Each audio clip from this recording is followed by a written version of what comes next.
Welcome back to the Word for the Valley podcast, where we've been following along with Pastor Mike through his in-depth studies through the book of Matthew. Now, in the Christian life, there are mountaintops and there are valleys. In Matthew 17, the disciples have just witnessed the glory of Jesus revealed on the mountain. But now the scene shifts. Where the mountain revealed the glory of Jesus, the valley now exposes the weakness of the disciples. And in many ways, that's the rhythm of the Christian life. Joy and sorrow are both part of the journey. But often it's the valleys that helps us understand the mountaintops. It's the difficult places that what God revealed in the high places begins to make sense. Let's look at what happens when Jesus and his disciples come down from the mountain, picking back up with Pastor Mike at chapter 17, verse 14.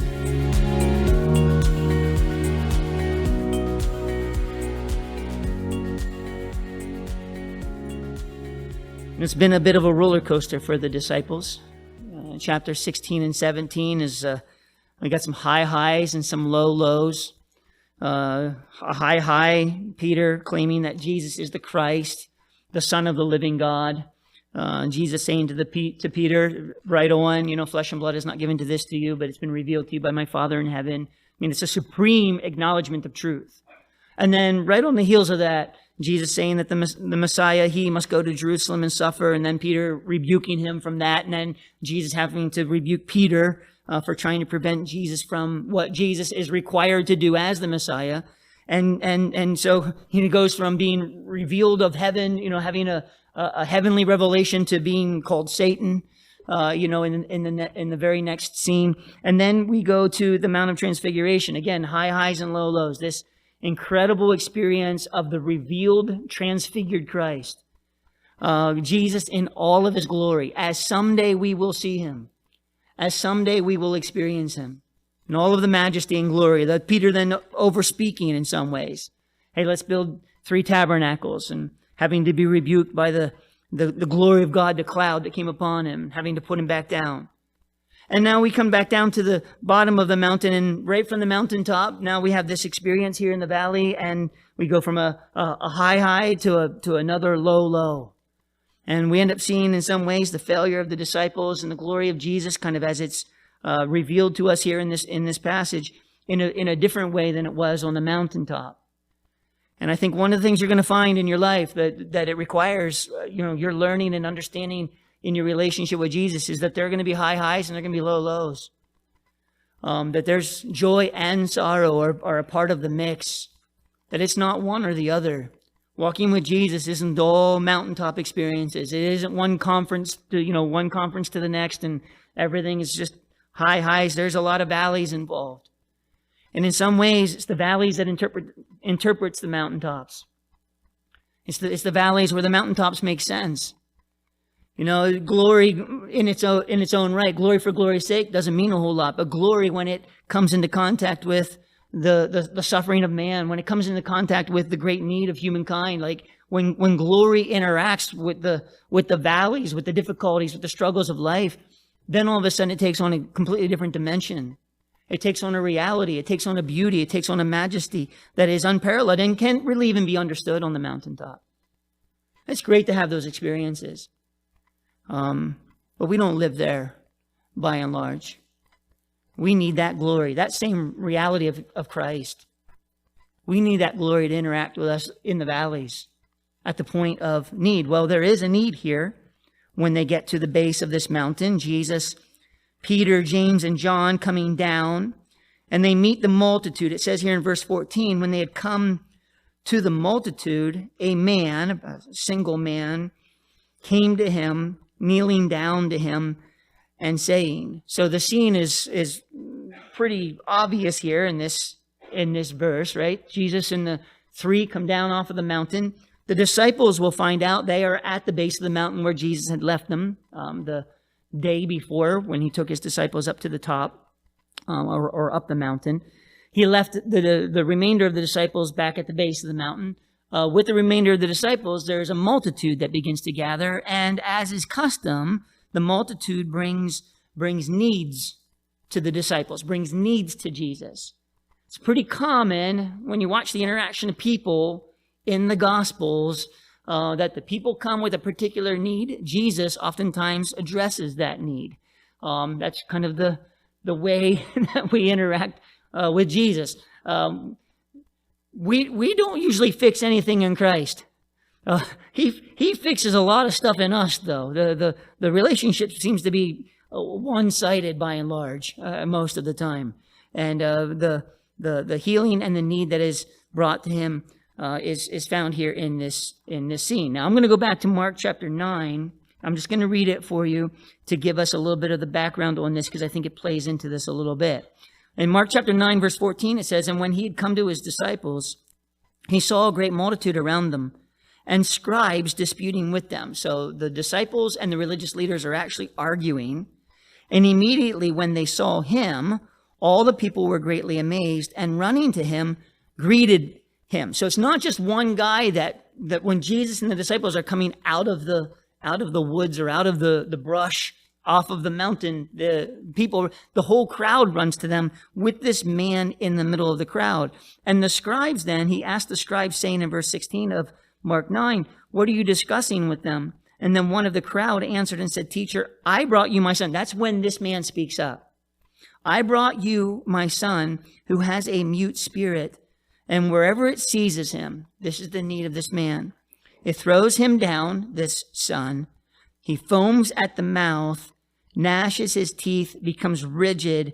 So I spoke to your disciples that they should cast it out, but they could not."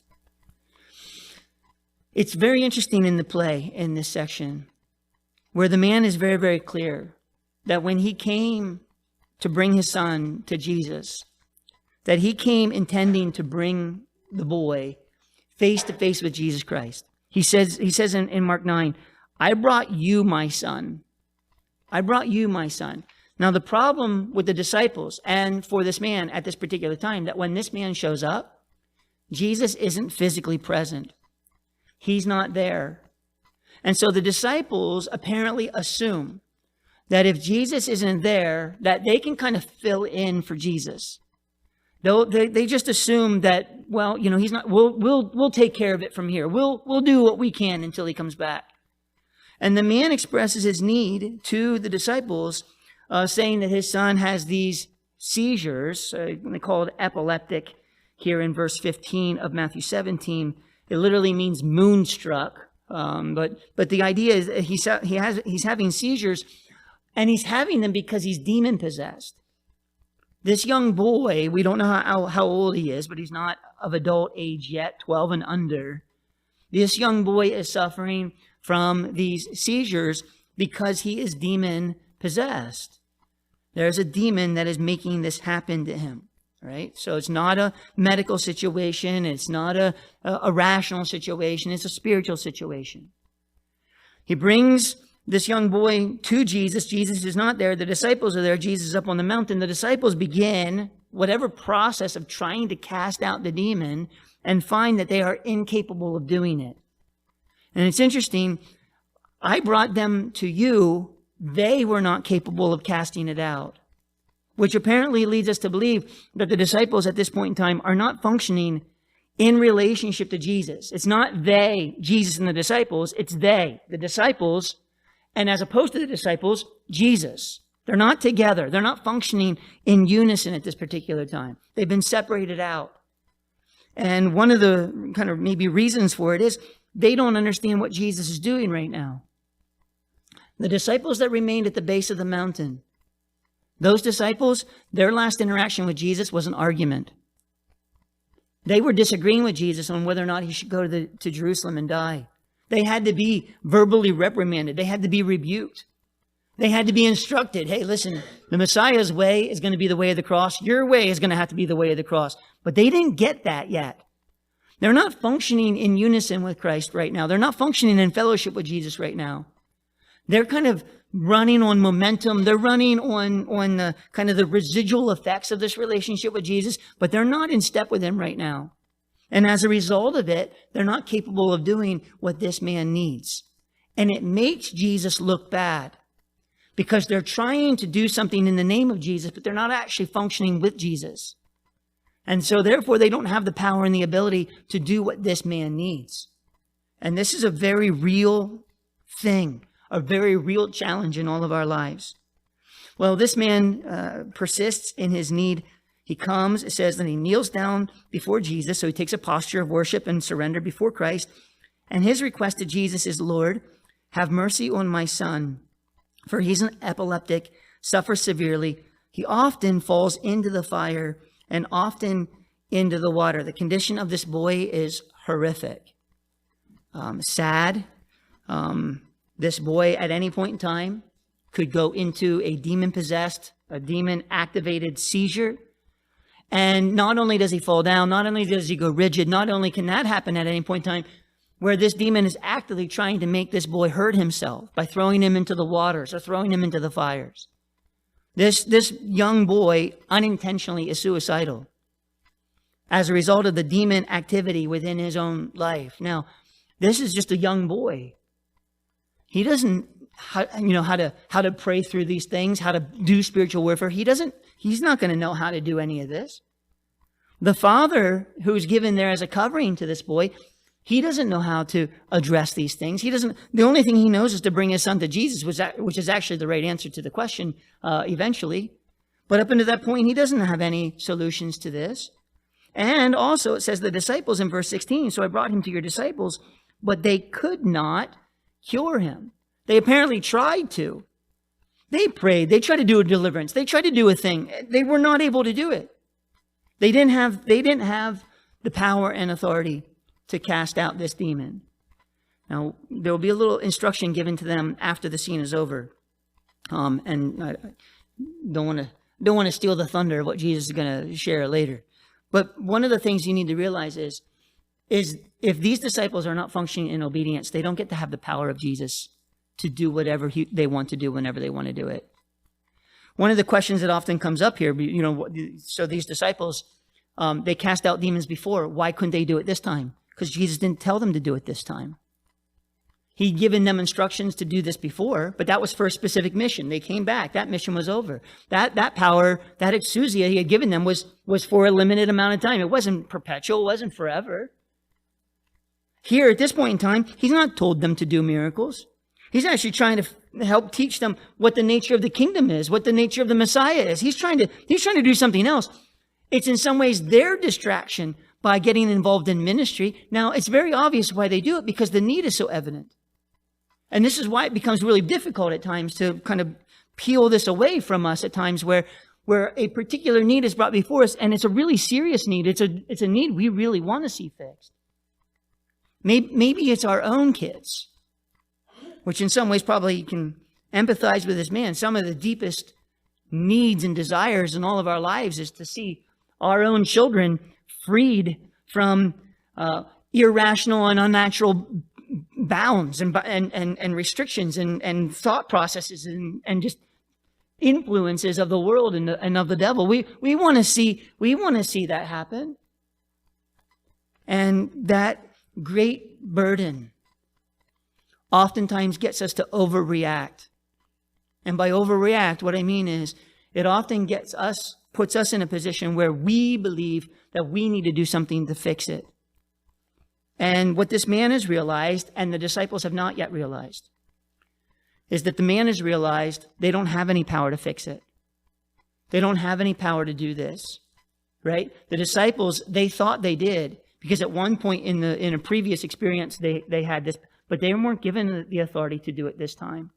And they don't realize it until after trying to do it and then failing in the middle of doing it. The only one who has the ability to actually address any of this is Jesus. And the only one trying to actually get the boy to Jesus is the man.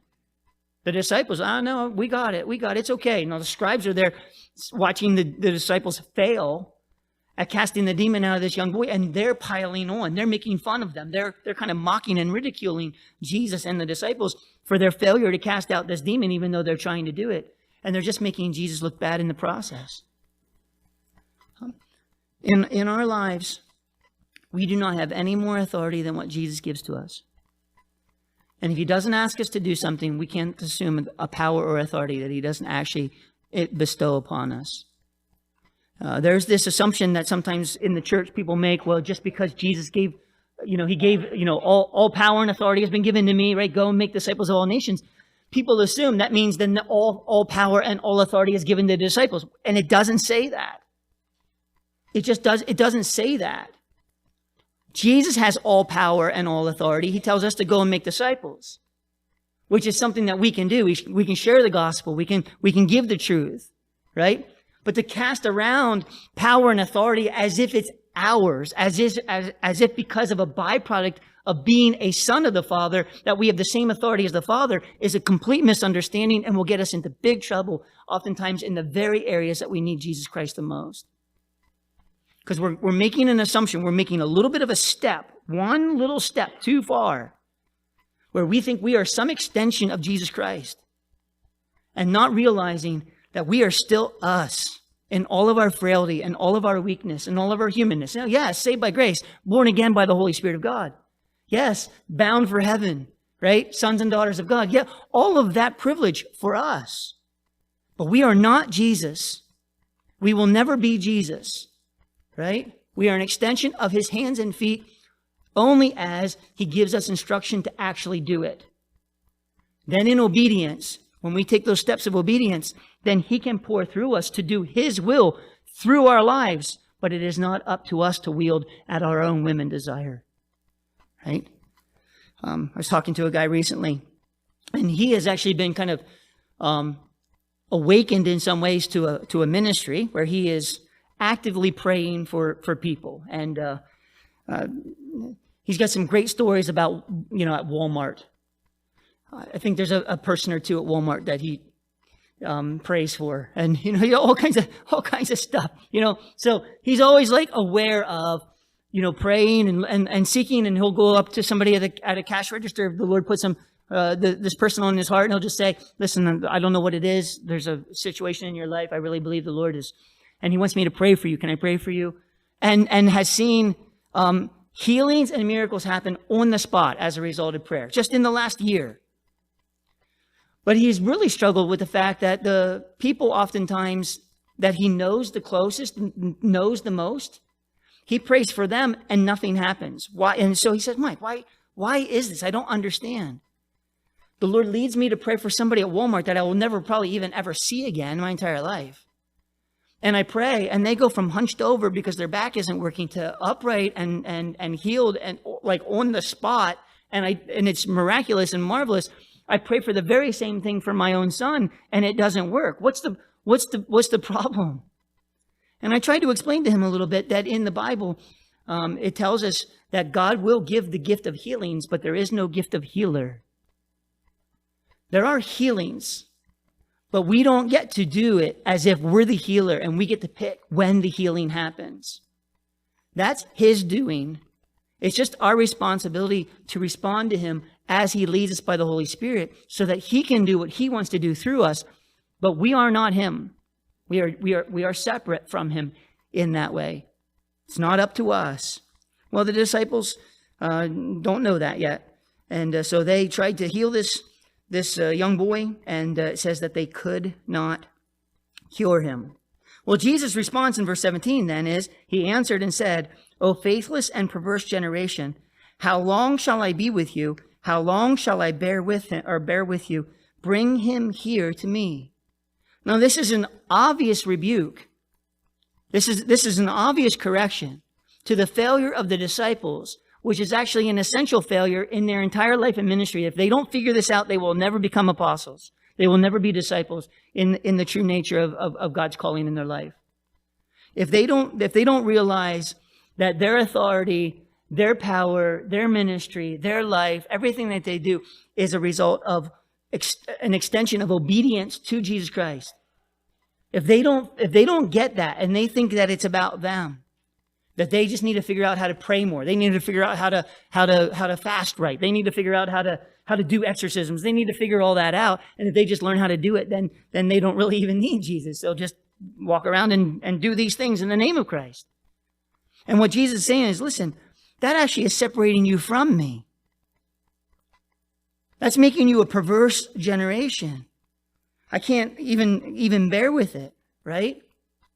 And the solution to it is always this: bring him here to me. Bring him here to me. It's not yours to fix. It's yours to bring him here to me. It's mine to fix. You don't need to fix it. Bring him here to me, Jesus says. Right?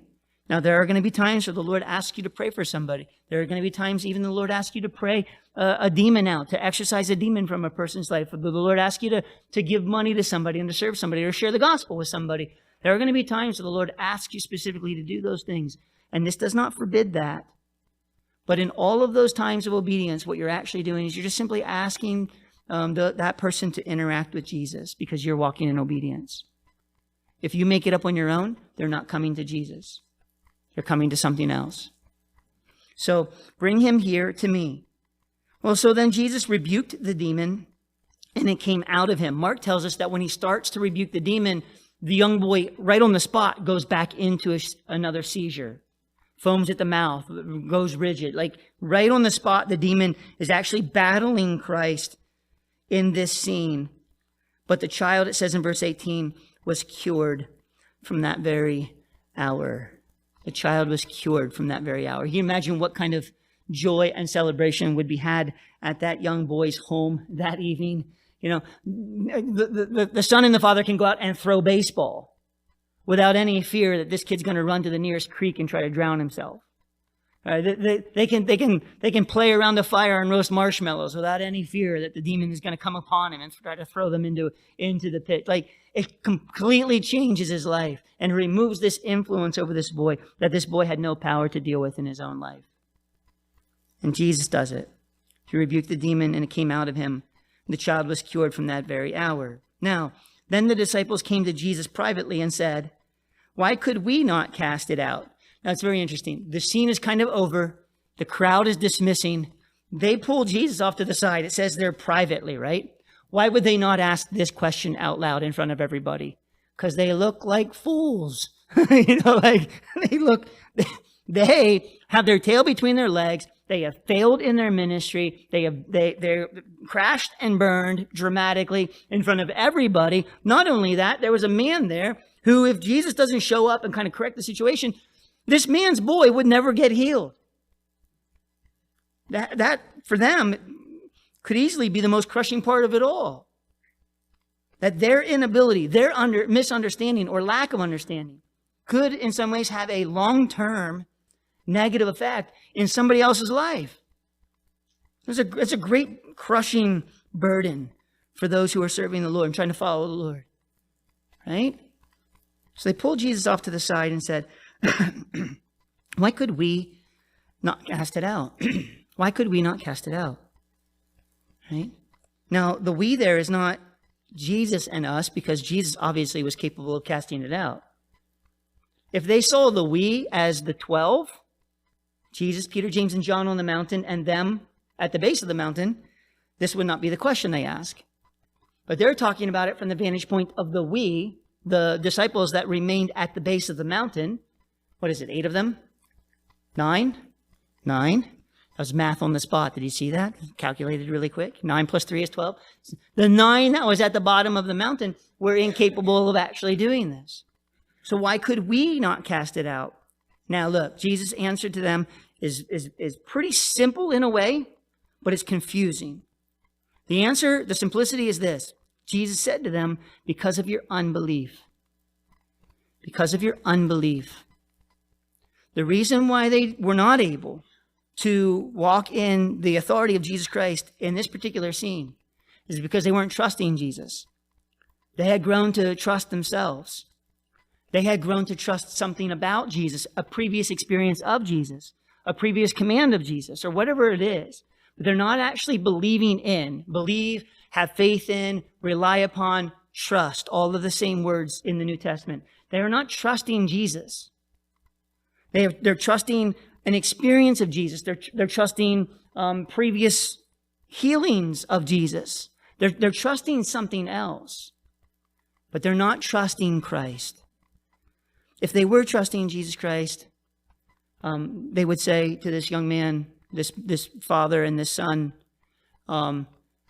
we don't know what to do next because we haven't been told how to handle this situation. we're going to wait here until Jesus comes back and then get some instructions from him and then go from there. Right? We'll say, well, that would make him wait through the night. That we don't know how long Jesus is going to take up on the mountain. It took that long to get this boy healed anyway. The only thing that happened different in the meantime, rather than sitting and waiting for Jesus to come back and actually give instructions, the only thing that happened in the meantime was the evident failure of the disciples that brought a mockery to Jesus Christ. Jesus is going to heal this boy on his time schedule anyway. Right? The disciples tried to do it faster than that. They were functioning apart from Jesus. We learn that when the disciples failed, it wasn't because they lacked technique, it wasn't because they hadn't learned the right method or figured out the right formula. Their failure revealed something deeper, that everything in their life and ministry had to remain connected to Jesus. And that's still true for us today. There will be times when the Lord asks us to pray for someone, to serve someone, to share the gospel, or step into a difficult situation in faith. But in every act of obedience, what we're really doing is pointing people to Jesus. And when we remember that, when we stay connected to Him, then even the valleys become places where His power is revealed.